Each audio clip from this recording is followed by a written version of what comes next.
हरिओम सनातन podcast में आपका हार्दिक स्वागत है। आज हम जानेंगे अध्यात्म उपनिषद। हरिओम जी। अध्यात्म उपनिषद ये शुक्ल यजुर्वेद से जुड़ा है और बहुत गहरा विषय है। हाँ, गहरा तो है।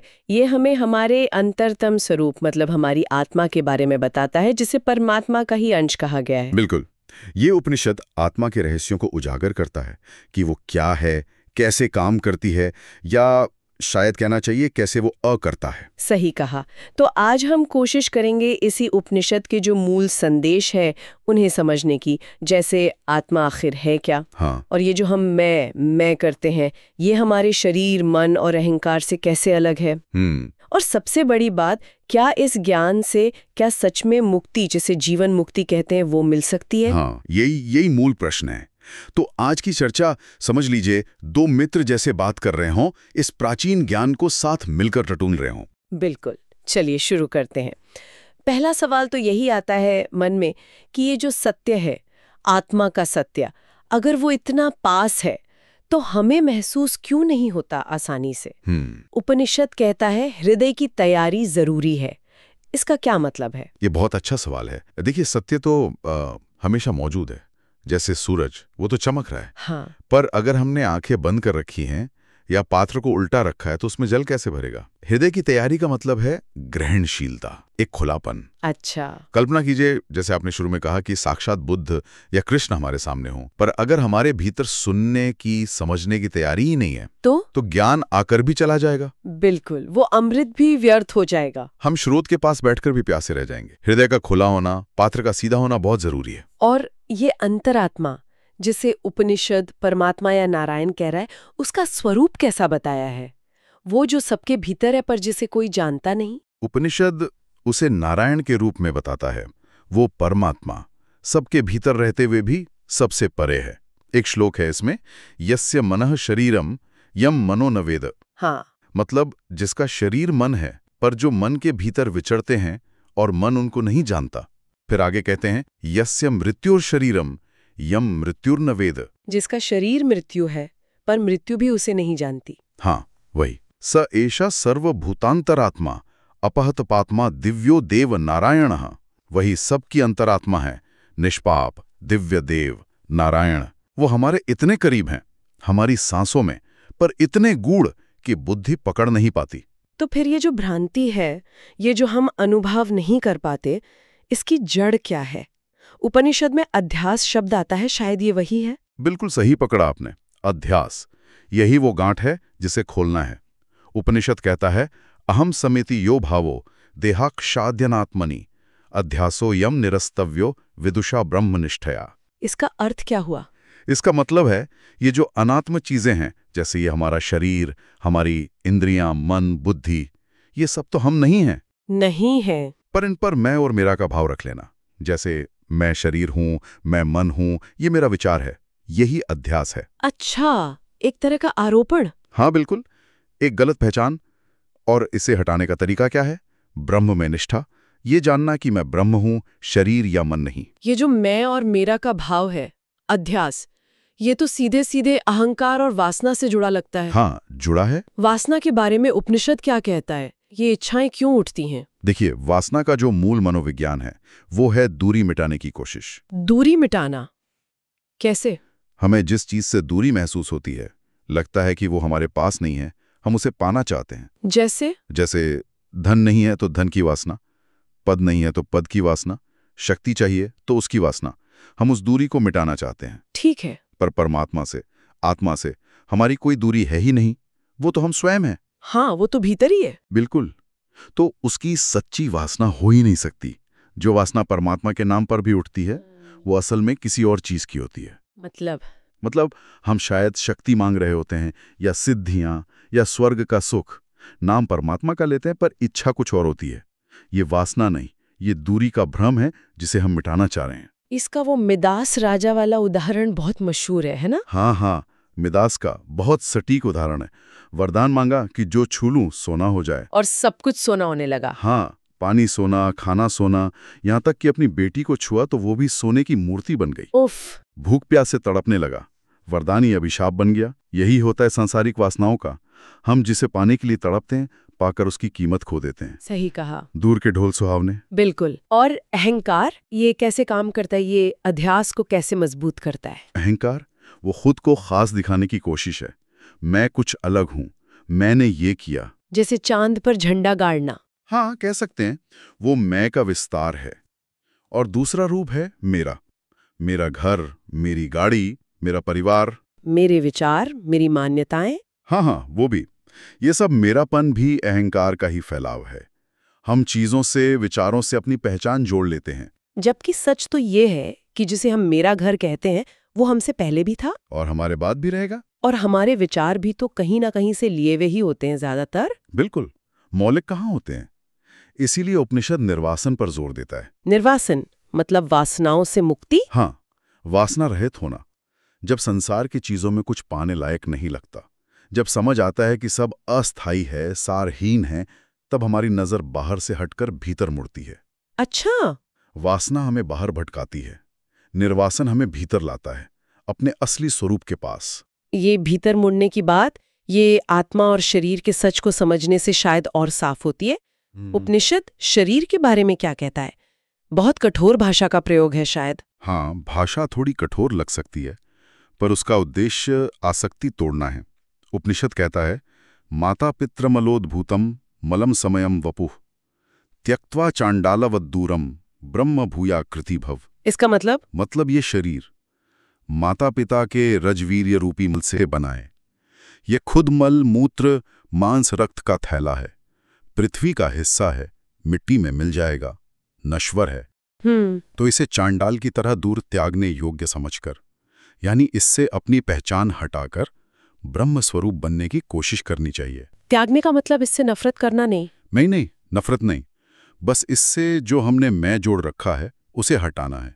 ये समझना कि मैं ये शरीर नहीं हूं। और आत्मा? आत्मा का सच क्या है? इसके बिल्कुल विपरीत। आत्मा वो तो बिल्कुल उल्टी है। वो अजन्मा है, उसका जन्म नहीं होता। ठीक। वो नित्य है, यानी हमेशा रहती है, अविनाशी है, उसका नाश नहीं हो सकता। और अमृत स्वरूप? हाँ, अमृत स्वरूप मृत्यु से छू भी नहीं सकती।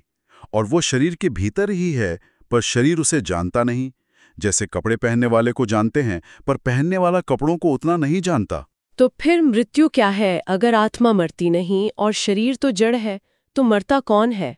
मृत्यु बस आत्मा और शरीर का जो संबंध बना था उसका टूट जाना है। जैसे कोई घर बदल ले। हाँ, बिल्कुल वैसा ही। न रहने वाला मरता है, न घर, बस उस घर में रहने का संबंध खत्म हो जाता है। शरीर तो जड़ है, चेतना तो आत्मा से आ रही थी, आत्मा अमर है, तो मृत्यु में बस ये साथ छूटता है। फिर भी हम देखते हैं, खासकर बुढ़ापे में लोग शरीर से बहुत चिपक जाते हैं, मृत्यु से डरते हैं। ऐसा क्यों होता है? ये वही मोह है, वही अध्यास। जब मौत सामने दिखती है तो जीवन भर की जो पहचान शरीर से बना रखी थी वो और गाढ़ी हो जाती है। हाँ। इंसान इस नश्वर शरीर को और जोर से पकड़ना चाहता है, और यही पकड़, यही डर कुरूपता लाता है। कुरूपता। अब छोटे बच्चों को देखें या पशु पक्षियों को, उनमें मौत का डर नहीं होता, भविष्य की चिंता नहीं होती, वो बस वर्तमान में जीते हैं। इसलिए उनमें एक सहजता, एक सुंदरता होती है। बुढ़ापे की कुरूपता उम्र की वजह से उतनी नहीं है जितनी मौत के डर से जीवन को पकड़ने की वजह से है। ये बात तो सोचने वाली है। अच्छा, ये जो मेरापन है, शरीर से लेकर चीजों तक, विचारों तक, ये भी तो एक भ्रम ही है ना? हाँ, बिल्कुल। उपनिषद जगत को भी एक तरह से भ्रम जैसा देखने को कहता है। हाँ, जगत की वास्तविकता पर भी सवाल उठाया गया है। जैसे हमने घर का उदाहरण लिया, वो मेरा कैसे हो गया? विचार उधार के हैं। जब हम इस मैं और मेरे को गहराई से देखते हैं तो पता चलता है ये सब माना हुआ है, असली नहीं है। यहीं से फिर वो साक्षी भाव वाली बात आती है। बिल्कुल, यहीं से साक्षी का महत्व समझ आता है। साक्षी आत्मा, ये थोड़ा सा गहरा है। साक्षी मतलब क्या? देखने वाला। हाँ, साक्षी मतलब वो जो देख रहा है पर खुद दृश्य नहीं बनता। वो ज्ञाता है, जानने वाला है, और ज्ञेय है यानी जानी जाने वाली चीज। साक्षी इन दोनों से परे है। अच्छा। वो इन दोनों को देखने वाला तीसरा बिंदु है। जैसे मान लीजिए एक चिमटा है, वो गर्म कोयला भी पकड़ सकता है, ठंडी बर्फ भी, सब कुछ पकड़ सकता है, पर क्या वो खुद को पकड़ सकता है? नहीं, वो तो नहीं पकड़ सकता। बस वैसी आत्मा सब कुछ देखती है, मन के विचार, शरीर के सुख दुख, बाहर की दुनिया, पर वो खुद को एक चीज की तरह नहीं देख सकती, क्योंकि वो देखने वाली ही है, दृष्टा है, तो उपनिषद का वो सूत्र जिसे भी तुम देख सकते हो वो तुम नहीं हो। हाँ, यही। तुम शरीर को देखते हो तो तुम शरीर नहीं हो, मन के विचारों को देखते हो तो तुम मन नहीं हो, भावनाओं को महसूस करते हो तुम भावनाएं भी नहीं हो। तुम वो हो जो ये सब देख रहा है, साक्षी। तो इस साक्षी भाव को साधना कैसे है, इसका प्रैक्टिकल तरीका क्या है? उपनिषद बताता है, ज्ञात्वा स्वम प्रत्यगात्मानम बुद्धिर तद्वृत्ति साक्षिणम। मतलब खुद को अपनी बुद्धि और उसकी सारी वृत्तियों यानी विचारों भावनाओं का साक्षी जानो। साक्षी जानो। और फिर सोहम मित्येव तद्वृत्त्या स्वान्यत्रात्ममतिम जही। सोहम, वो ब्रह्म ही मैं हूं, इस भाव का अभ्यास करके बाकी सब चीजों से यानी शरीर मन आदि से मैं ये हूं वाली बुद्धि को छोड़ दो। और इसमें वो 3 चीजें छोड़ने को भी कहा है, लोकानुवर्तन। हाँ, लोकानुवर्तनम त्यक्त्वा त्यक्त्वा देहानुवर्तनम, शास्त्रानुवर्तनम त्यक्त्वा स्वाध्यासापनयम कुरु। लोकानुवर्तनम यानी दुनिया के पीछे चलना, लोग क्या कहेंगे इसकी चिंता करना, इसे छोड़ो। ठीक है। देहानुवर्तनम यानी बस शरीर के सुख दुख आराम की चिंता करना, इसे भी छोड़ो। और शास्त्रानुवर्तन? शास्त्रों को छोड़ना नहीं, शास्त्रों को पकड़कर लकीर का फकीर बन जाना छोड़ना है। मतलब बिना समझे बस नियमों को मानते जाना। इन तीनों को छोड़कर अपने अध्यास को, उस गलत पहचान को हटाने की कोशिश करो, आत्मचिंतन करो। तो क्या यही साक्षी भाव में टिक जाना ही मुक्ति है, जीवन मुक्ति? हाँ, ये उसका आधार है। उपनिषद एक बहुत सुंदर उपमा देता है, घटाकाशम महाकाशम इवात्मानम परात्मनि विलाप्या खंड भावेना तूष्णी भव सदा मुने। घटाकाश और महाकाश, घड़े का आकाश और बाहर का आकाश। हाँ, हे मुनि, जैसे घड़े के अंदर का आकाश घटाकाश और बाहर का अनंत आकाश महाकाश, असल में तो एक ही है ना? हाँ, तत्व तो एक ही है। घड़ा फूट जाए तो क्या घटाकाश महाकाश में मिल जाता है? नहीं, वो तो एक ही था, बस घड़े की दीवार हट गई। अच्छा। वैसे ही ये जीवात्मा और परमात्मा तत्वतः एक ही हैं। ये शरीर और मन की उपाधियां हैं जो भेद दिखा रही हैं। इस एकता को जानकर शांत हो जाओ। इसके लिए ये समझना बहुत जरूरी है कि ये शरीर नश्वर है और ये जगत भी उतना ठोस नहीं जितना लगता है। बिल्कुल जरूरी है। जब तक हम इसी शरीर को, इसी दुनिया को सब कुछ मानते रहेंगे, तब तक परमात्मा से निकटता कैसे होगी? जब ये समझ गहरी होती है कि ये शरीर तो बस एक कपड़ा है या किराए का घर, ये दुनिया एक सराय है, तभी नजर असली चीज पर जाती है। शरीर को कारागार भी कहा है। हाँ, अगर हम इससे बुरी तरह चिपक जाएं तो ये जेल जैसा ही है। इस पहचान को तोड़ना ही मुक्ति का पहला कदम है। उपनिषद में स्थूल शरीर यानी पिंड और सूक्ष्म शरीर यानी लिंग शरीर, इन दोनों के साथ ब्रह्मांड को भी त्यागने की बात है। इसका क्या मतलब? हाँ, काय स्वप्रकाशम अधिष्ठानम स्वयंभूय सदात्मना ब्रह्मांडम पिंडेंडम त्यज्यताम मलभांडवत। मतलब खुद को अपना वो स्वप्रकाश आत्मस्वरूप जानकर, उसमें स्थित होकर इस स्थूल शरीर पिंड और सूक्ष्म शरीर जिसमें मन बुद्धि अहंकार वगैरह हैं, हाँ, और साथ ही इस पूरे विराट जगत ब्रह्मांड को भी मल के बर्तन की तरह त्याग दो। त्याग दो मतलब छोड़कर भाग जाओ? नहीं नहीं, मानसिक रूप से त्यागना है, आसक्ति छोड़नी है। ये भाव छोड़ना है कि मैं शरीर हूं, मैं मन हूं, या ये जगत ही सब कुछ है। अपने आनंद स्वरूप चिदात्मा में टिकना है। और जगत को दर्पण में दिखने वाले शहर जैसा बताया है। हाँ, ये भी एक बहुत अच्छी उपमा है। यत्रेश जगदाभासो दर्पणान्तपुरम यथा तद ब्रह्माहमिति ज्ञात्वा कृतकृत्यो भवानघ। मतलब? हे निष्पाप, जैसे शीशे में किसी शहर का अक्स दिखता है, वो शहर शीशे में तो नहीं होता ना? नहीं, वो तो बस प्रतिबिंब है। हाँ, वो शीशे से अलग है और असलियत में वहां नहीं है, मिथ्या है। वैसे ही जिस आत्मतत्व में ये जगत बस दिख रहा है, आभास हो रहा है, वही ब्रह्म मैं हूं। तद ब्रह्मामिति ज्ञात्वा, ऐसा जानकर तू कृतकृत्य हो जा, मतलब जीवन का परम लक्ष्य पाले। इस सब में अहंकार से मुक्ति पर बहुत जोर है। अहंकार, हाँ, वही तो मुख्य बाधा है। वो बादल है जो आत्मा के सूरज को ढक लेता है। उपनिषद कहता है, अहंकार ग्रहण मुक्तः स्वरूपमुपपद्यते चंद्रवद विमलः पूर्णः सदानंदः स्वयं प्रभा। जैसे ग्रहण हटने पर चांद साफ दिखता है। बिल्कुल, जैसे राहु के ग्रहण से छूटकर चांद पूरा साफ, खुद चमकने वाला और आनंदमय लगता है, वैसे ही अहंकार रूपी ग्रहण से छूटकर आत्मा अपने असली रूप में प्रकट होती है, विमल, पूर्ण, सदानंद, स्वयं प्रभु।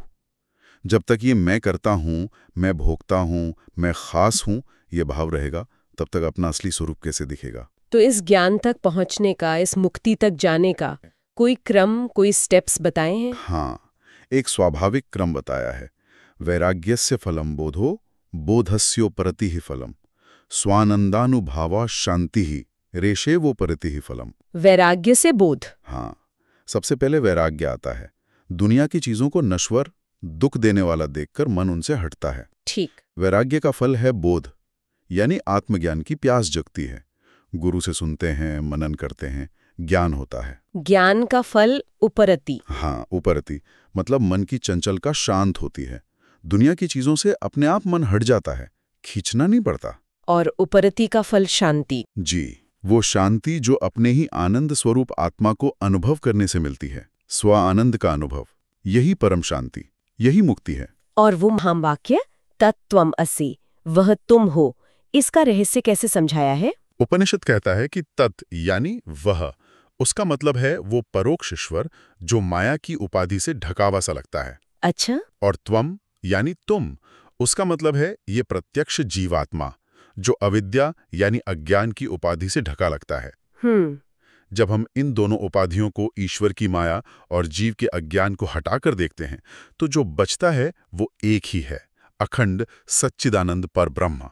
तो तत् और त्वम असल में एक ही है। हाँ, इसी एकता को जानना महावाक्य का रहस्य है। और इसके लिए क्या चाहिए? श्रवण, मनन, निधिध्यासन। गुरु से सुनना, तर्क से विचारना और फिर उसी सत्य का ध्यान करना। और ध्यान जब गहरा होता है तो समाधि। हाँ, निधिध्यासन जब इतना गहरा हो जाए कि चित्त पूरी तरह अपने आत्म स्वरूप में टिक जाए, जहां जानने वाला, जानने की क्रिया और जानी जाने वाली वस्तु, ये भेद ही मिट जाए, वो समाधि है। वो निर्विकल्प समाधि है। उपनिषद कहता है, निवात दीपवत चित्तम समाधिर्भिधीयते। जैसे बिना हवा की जगह पर दीपक की लौ स्थिर रहती है, वैसे ही चित्त का आत्मा में स्थिर हो जाना समाधि है। इससे अज्ञान की ग्रंथि नष्ट हो जाती है। हाँ, जो हृदय ग्रंथि है अज्ञान की, वो पूरी तरह टूट जाती है। योगी इसे धर्म मेघ समाधि भी कहते हैं, क्योंकि ये धर्म रूपी अमृत बरसाती है, जिससे सारे कर्म संस्कार धुल जाते हैं। तो जो व्यक्ति इस अवस्था को पा लेता है, जीवन में ही मुक्त हो जाता है। वो जीवन मुक्त कैसा होता है, दुनिया में कैसे रहता है? उपनिषद जीवन मुक्त के कई लक्षण बताता है। एक तो वो स्थित प्रज्ञ होता है। स्थित प्रज्ञ यानी बुद्धि स्थिर। हाँ, उसकी बुद्धि आत्मज्ञान में स्थिर रहती है।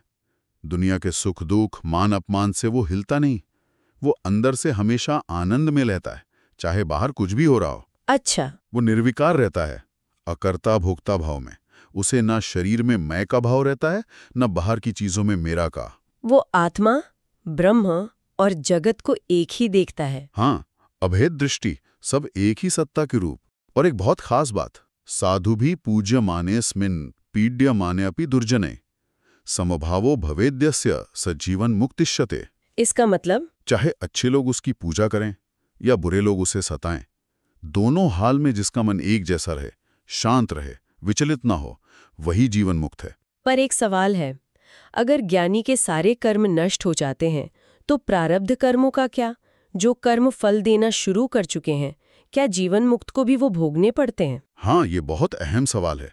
उपनिषद कहता है कि ज्ञान की आग से संचित कर्म जो पिछले जन्मों के हैं और आगामी कर्म जो ज्ञान के बाद बनते, वो तो जल जाते हैं। ठीक। और प्रारब्ध कर्म जिनका फल इस शरीर के रूप में शुरू हो चुका है, वो शरीर रहने तक चलते रहते हैं। जैसे धनुष से निकला तीर। बिल्कुल, जैसे तीर छोड़ दिया अब वो वापस नहीं आएगा, निशाने पर लगेगा ही। चाहे बाद में पता चले कि जिसे हिरण समझकर मारा था वो गाय थी। व्याघ्र बुद्ध्या विनिर्मुक्तो बाणः पश्चात्तु गोमतौ न तिष्ठति भिन्नतेव लक्ष्यम वेगेन निर्भरम। तो क्या जीवन मुक्त को उन प्रारब्ध कर्मों से दुख होता है? नहीं, यही फर्क है।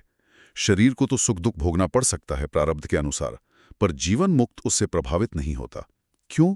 क्योंकि वो खुद को शरीर मानता ही नहीं। वो तो मैं अजर हूँ, अमर हूँ वाले बोध में रहता है। हाँ, अजः अस्मि अमरः अस्मि इति आत्मानं प्रपद्यते। शरीर को जो हो रहा है वो उसे ऐसे देखता जैसे किसी और को हो रहा हो। बल्कि उपनिषद तो यहाँ तक कहता है कि जब शरीर में आत्मभाव रखना ही गलत है तो प्रारब्ध की बात करना भी देह के संबंध से एक भ्रम ही है। प्रारब्ध कल्पनाप्यस्य देहस्य भ्रांतिरेव ही। ज्ञानी के लिए प्रारब्ध मायने नहीं रखता। तो जीवन मुक्त का अपना अंदर का अनुभव कैसा होता होगा? वो खुद को और दुनिया को कैसे देखता है? वो खुद को आकाश की तरह असंग, निर्लिप्त महसूस करता है। स्वमात्मनि सदा आनंद रूपेणास्मि स्वलक्षण। वो हमेशा अपने सच्चिदानंद रूप में टिका रहता है। और ये दुनिया जो हमें इतनी ठोस लगती है, उसे ये दुनिया एक सपने जैसी लगती है। उपनिषद में ज्ञानी का आश्चर्य है, क्व गतम केन वा नीतम कुत्रलीनमिदं जगत अधुनैव मया दृष्टम नास्ति किम महदद्भुतम। इसका क्या मतलब है? मतलब कहाँ गई, कौन ले गया, कहाँ खो गई ये दुनिया? अभी अभी तो यही थी, अब नहीं है। ये कैसा अजूबा है। जैसे जागने पर सपना गायब हो जाता है। हाँ बिल्कुल। ज्ञान होने पर जगत का ये जो ठोसपन है, ये भाव मिट जाता है। और वो अपने असली स्वरूप को कैसे अनुभव करता है? क्या शब्द है उसके लिए? उपनिषद ज्ञानी के अनुभव को बताता है। असंगोहम अनंगोहम अलिंगोहम हरिहि। मैं असंग हूं, किसी से जुड़ा नहीं। अनंग हूं, अंग यानी शरीर नहीं हूं। अलिंग हूं यानी सूक्ष्म शरीर भी नहीं हूं। मैं हरि हूं। हरि। अकर्ता हम भव्यकृतः या स्वयं ब्रह्म। फिर कहता है प्रशांतो हम अनंतो हम परिपूर्णश्चिरंतना। मैं परम शांत हूं, अनंत हूं, पूरा हूं, सनातन हूं। अकर्ता हम भोक्ता हम विकारो अहम अव्यय। जी, मैं न करने वाला हूं न भोगने वाला, अविकारी हूं, मुझ में कोई बदलाव नहीं होता, अव्यय हूं, मेरा क्षय नहीं होता। शुद्ध बोध स्वरूपो हम केवलो हम सदाशिव। हाँ, मैं शुद्ध ज्ञान स्वरूप हूं, केवल हूं यानी अकेला, अद्वितीय और सदाशिव हूं, परम मंगलमय। ये उसका अपना अनुभव है। तो इस पूरे उपनिषद का सार, निचोड़ क्या निकला? अंतिम सत्य क्या है? सार यही है कि केवल एक ही सत्य है, अद्वितीय, निर्विशेष, अखंड, सच्चिदानंद ब्रह्म, बस। और बाकी सब? बाकी सब जो नाम रूप दिख रहा है वो उसी एक सत्य पर कल्पना है, आरोपण है। जैसे रस्सी में सांप दिख जाता है अंधेरे में। हाँ। उपनिषद पूछता है, एकात्म के परे तत्वे भेद करता कथम वसेत। जब एक ही तत्व है तो उसमें भेद करने वाला कैसे रहेगा? सुक्तौ सुखमात्रायाम भेदः केनावलोकितः। गहरी नींद में जब बस सुख का अनुभव होता है तब कौन भेद देखता है? कोई नहीं, सब एक हो जाता है। हाँ, वही अनुभव जागृत में करना है। और इस अद्भुत ज्ञान की एक परंपरा भी बताई है उपनिषद ने। जी, अंत में बताया है, ये विद्या सबसे पहले अपांतरतमस ऋषि को मिली। उन्होंने ब्रह्मा जी को दी, ब्रह्मा जी से घोर अंगिरस ऋषि को, उनसे रैक्व ऋषि को, रैक्व से भगवान राम को। हाँ, रैक्व से राम को, और राम से फिर ये ज्ञान सब जीवों तक फैला। ये एक ज्ञान की पवित्र धारा है जो हमेशा से बह रही है। अद्भुत। ये गुरु शिष्य परंपरा भी कितनी महत्वपूर्ण है हमारे धर्म में। निश्चय ही, इसी से तो ज्ञान जीवित रहता है, पीढ़ी दर पीढ़ी। आज की इस चर्चा के बाद एक बात मन में आ रही है। अगर जीवन मुक्त व्यक्ति इस जगत को, जिसे हम इतना सच मानते हैं, बस एक मिटे हुए सपने या शीशे के अक्स जैसा अनुभव करता है, तो फिर हमारी ये जो इतनी गहरी पकड़ है चीज़ों पर, हमारे ये जो इतने तीव्र राग द्वेष है, ये जो हमें दुनिया इतनी ठोस लगती है, इस सब का स्वरूप क्या है? क्या ये सब बस हमारे अज्ञान का ही नतीजा है? ये सवाल सोचने पर मजबूर करता है। बिल्कुल सही कहा आपने। ये सवाल हमें अपने भीतर झांकने को कहता है। इस पर चिंतन करना, ये भी साधना का ही हिस्सा है। तो हमें आशा है कि आपको हमारी आज की चर्चा पसंद आई होगी। सनातन धर्म से संबंधित ऐसी ही और चर्चाओं के लिए हमारे चैनल को अवश्य सदस्यता लें। धन्यवाद। जय श्री राम।